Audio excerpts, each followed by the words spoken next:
Oke, bismillah. Assalamualaikum warahmatullahi wabarakatuh. Epicurus, atau kalau di Indonesia ditulisnya Epikuros, sama-sama dalam genre hedonis, bahwa kebahagiaan itu kesenangan, kenikmatan. Jadi segala yang mendatangkan rasa nikmat. Cuma pertama-tama kita lihat katanya Epikuros, coba dicek deh. Yang bisa tahu kesenangan itu orang bijaksana. Phronesis. Phronesis itu apa sih cirinya? Ya, yang belajar filsafat selama ini kan dikasih tahu bahwa filsafat itu cinta kebijaksanaan. Apa sih cirinya bijaksana? Yang pertama, orang bijaksana itu orang yang bisa ngukur kenikmatan dan rasa sakit. Itu bijaksana.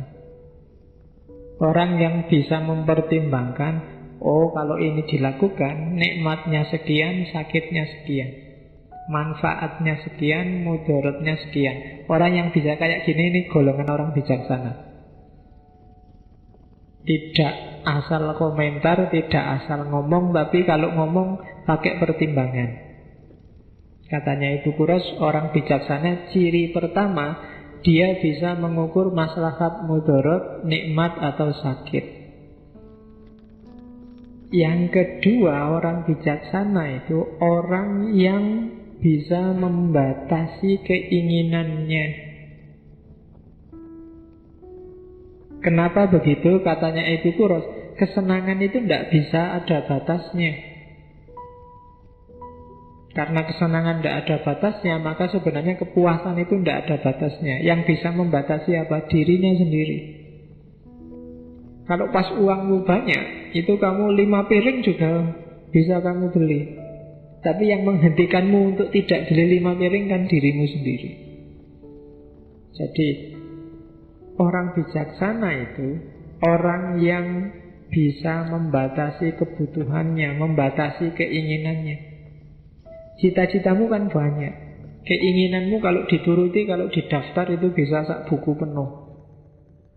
Pengen beli baju yang kayak gitu, Pak, pengen beli celana yang kayak gitu, sepatu yang kayak gitu, pacar yang kayak gitu, model rambut yang kayak gini, itu kalau di list bisa banyak. Tapi kuncinya kamu bijaksana, yang nanti ujungnya kebahagiaan adalah bisa nggak kamu membatasi keinginanmu. Semakin kamu canggih bikin batas, semakin hidupmu mudah bahagia. Tapi semakin banyak keinginanmu, semakin liar keinginanmu, semakin kamu susah untuk menemukan kebahagiaan. Itu ciri kedua orang bijaksana. Orang bijaksana cirinya yang ketiga adalah orang yang bisa menghindari tindakan yang berlebihan. Tidak berlebihan, tidak ekstrim. Hari ini kan banyak orang ekstrim. Kalau sudah A ya A ekstrim, kalau sudah B ya B ekstrim, kalau sudah C ya C ekstrim. Biasanya orang kayak gini tidak bijaksana, karena dia sudah lebur dalam ekstremitasnya. Contohnya banyak, mulai pemikiran, aliran, ideologi, mazhab, cara berpikir, cara beragama. Itu banyak yang ekstrim. Kalau sudah ekstrim berarti sudah berlebihan. Terus orang sama kayak yang pertama, cuma orang yang bisa milih mana kenikmatan jangka panjang dan mana kenikmatan jangka pendek. Dan itu nanti yang mendekatkan namanya atraksia. Atraksia itu ketenangan jiwa. Jadi orang bijaksana itu ngerti mana ini yang nikmat jangka panjang, mana yang nikmat jangka pendek. Contohnya apa ya? Kamu ngajak pacarmu tahun baruan nginep di hotel, itu nikmatnya paling semalam. Meskipun bunyinya setahun karena kamu masuknya tanggal 31, keluarnya tanggal 1. Cuma kenikmatan itu pasti jangka pendek. ndak imbang kalau dibandingkan ketidaknikmatannya. Seneng semalam ditebus dengan sumpek bertahun-tahun, itu bahkan mungkin seumur hidup. Kamu mau milih mana? Kalau kamu milih ini, kamu tidak tergolong orang yang bijaksana. Jadi ukurlah mana yang kenikmatannya lebih panjang. Yo antara nginep di hotel dengan nikah, nah itu mungkin lebih panjang nikmatnya kalau nikah. Kalau nikah kamu sak kapoke gratis, nggak bayar. Ya kan? Oh iya kan, kalau nikah kan sak karepmu wis sehari 7-8 kali nggak masalah. Ya kan lo. Dan gratis kan sekarang nikah itu di KUA paling. Kalau hari aktif ke KUA kan bisa langsung gratis daripada kamu masuk hotel bayar. Iya. Atau ya pokoknya kuwi.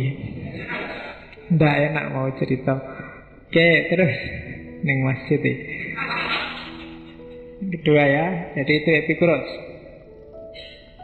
Kenapa sih harus jadi orang bijaksana tadi? Tujuannya apa? Kalau katanya Epikuros, tujuannya adalah atraksia, ketentraman jiwa, bebas dari kerisauan, hidup secara seimbang. Boleh sih kamu milih kenikmatan yang sesaat tadi, tapi kamu tidak akan menemukan atraksia. Jiwamu tidak akan tenang. Hidupmu mungkin sering bete dan sering galau, tidak seimbang. Jadi katanya Epikuros, kalau kamu tidak bijaksana, rasakan sendiri akibatnya. Semua problemmu, mungkin kamu gampang galau, gampang bete, judek mikir macam-macam, itu pasti karena kamu tidak bijaksana tadi. Tinggal dibalik aja tadi cirinya bijaksana apa sih yang sudah kamu lakukan sehingga bikin kamu tidak ketemu atraksia. Dan nanti dari cermatannya Epikuros, justru hidup bahagia itu ternyata malah hidup yang sederhana. Keinginan dibatasi, kesenangan dicari yang lebih jangka panjang, tidak mudah terpengaruh sekeliling. Jadi semua cirinya bijaksana tadi kalau diwujudkan dalam hidup, justru hidup yang biasa-biasa, yang sederhana. Tidak boros juga tidak pelit, tidak pengecut juga tidak nekat. Sederhana tengah-tengah. Sederhana itu bukan berarti kekurangan ya. Sederhana itu simple. Simple itu apa adanya, apa butuhnya. Butuhnya 5 ya ngambil 5. Butuhnya 10 ya ngambil 10. Kita kan kadang-kadang serakah. Butuhnya 5, kalau bisa ngambil 10 ya ngambil 10. Dan itu sering blunder.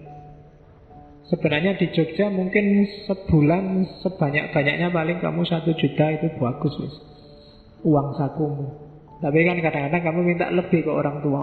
Beli buku lah, bayar apa lah, kan kamu ngapusi itu. Itu biasanya malah jadi sumber masalah. Ketika kamu nambah yang tidak seharusnya, atau mungkin mengurangi dari yang kebutuhanmu, yang terjadi pasti problem. Kamu akan kehilangan atraksia. Jiwamu tidak akan tenang, risau, bete, galau, pokoknya tidak seimbang mentalmu. Oke, makanya pinter-pinterlah kalau di Epikuros membedakan mana keinginan yang alami, mana keinginan yang alami tapi tidak perlu, tidak penting, dan mana keinginan yang sia-sia. Makan misalnya. Makan itu keinginan alami. Setiap orang butuh makan. Cuma kalau bisa cukup keinginan alami saja. Seandainya terpaksa, ya keinginan alami yang tidak penting juga mungkin boleh lah. Makan milih yang enak-enak. Tapi semoga tidak yang ketiga. Keinginan yang sia-sia. Ya mungkin kalau makanan ya tidak cukup yang enak-enak, tapi juga ditentukan mereknya apa, warungnya mana. Itu biasanya sudah ngoyo-woro. Sama-sama ayamnya kalau tidak merek KFC apa Texas apa ndak. Apa yang chicken lokal itu tidak ada anunya. Itu berarti masuk level ketiga. Sebenarnya cukup yang alami saja, hidup kita sudah terjamin kok. Makan saja, hidup kita sudah terjamin. Makan itu kan yang butuh tubuh, yang butuh perut. Biasanya yang rewel itu kan lidah. Nah, jadi kalau bisa makan jangan nuruti lidah, turuti perut aja. Perut itu tidak rewel. Kamu kasih apa aja dia masuk. Cuma yang sering cerewet itu kan lidahmu. Kalau sudah di dalam sini, apakah itu ayam, apa tempe, apa tahu, makomnya sama. Iya. Jadi dia levelnya sama, makomnya sama, nanti keluarnya juga mirip. Jadi tidak ada bedanya. Cuma yang sering bikin kamu pontang-panting puyeng itu kan menuruti keinginannya lidah. Padahal lidah itu tidak penting dia cuma enak sebentar aja. Yang sumber penyakit dan sumber kesehatan kan di dalam ketika masuk ke perut. Oke, jadi katanya Epikuros, hiduplah dengan menemukan atraksia, hidup secara sederhana, dan perhatikan level keinginanmu. Kalau yang keinginan alami, penuhilah, jangan dibantah. Keinginan alami yang tidak perlu, kalau memang tidak terpaksa, tidak dipenuhi juga tidak apa-apa. Tapi keinginan yang sia-sia, semoga kamu tidak punya keinginan yang sia-sia.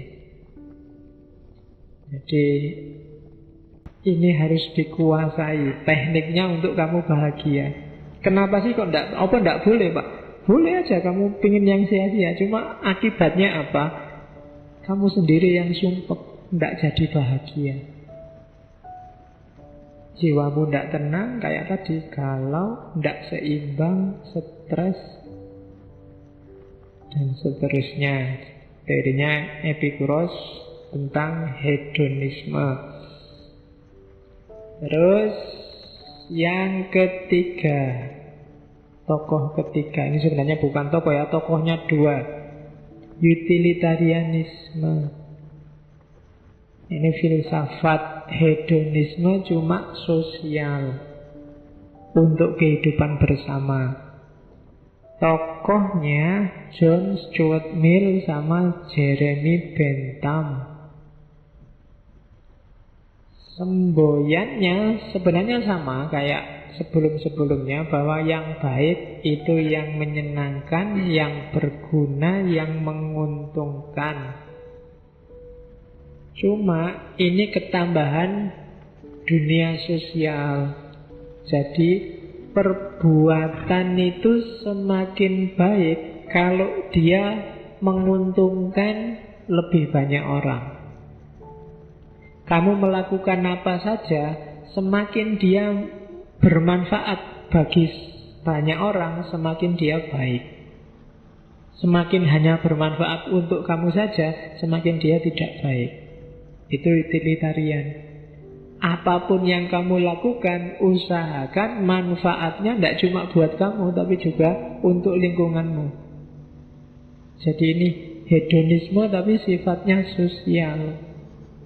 Untuk bareng-bareng, jangan egois. Jangan jadi orang baik sendirian. Jangan jadi nyari seneng sendirian. Ajaklah teman-temanmu. Semakin banyak yang dapat keuntungan dari perbuatanmu, semakin perbuatanmu baik. Jadi kalau neraktir teman, semakin banyak teman yang ditraktir, semakin baik perilakumu.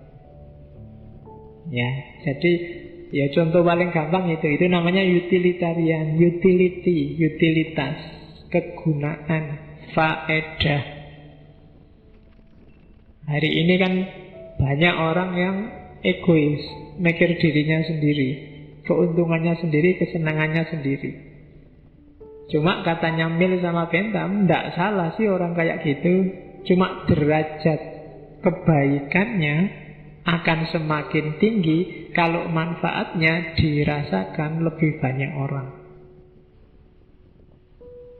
Ngaji kayak gini, semakin banyak peserta, bukan peserta sih, semakin banyak yang mengambil manfaat, itu semakin baik. Tapi meskipun banyak yang datang tapi bingung itu manfaatnya apa, ngaji kayak gini tidak jelas. Saya nggak ngerti Pak dapat apa ngaji itu, yang penting untuk teh. Kalau semakin hanya tehnya saja, bukan ngajinya, itu mungkin semakin tidak utility, tidak utilitas. Semakin kamu rasa manfaatnya, paling nggak membuka pemahaman, berarti dia semakin utilitas, semakin bermanfaat. Jadi level moralitas itu diukur sejauh mana dia membawa orang lain ikut juga dapat manfaatnya. Oke, ini nanti di era modern kan, model-model demokrasi itu kan ini suara terbanyak. Jadi ini kebahagiaan terbanyak untuk sebagian paling besar orang. Itulah rumusnya utilitarianisme.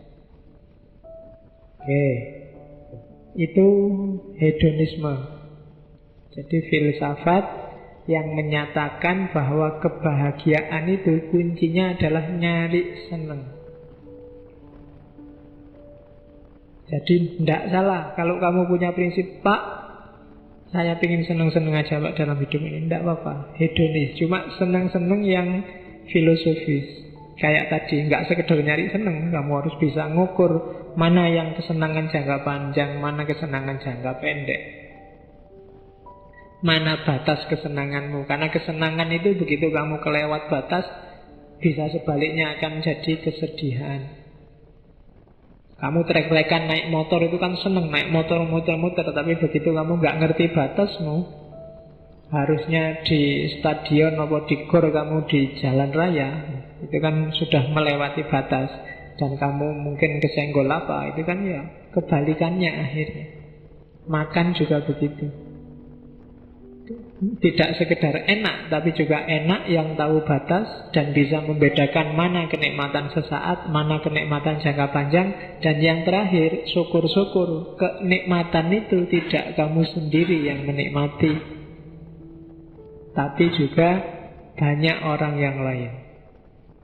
Semakin banyak orang menikmati hasil karyamu, itu sebenarnya semakin kamu akan bahagia.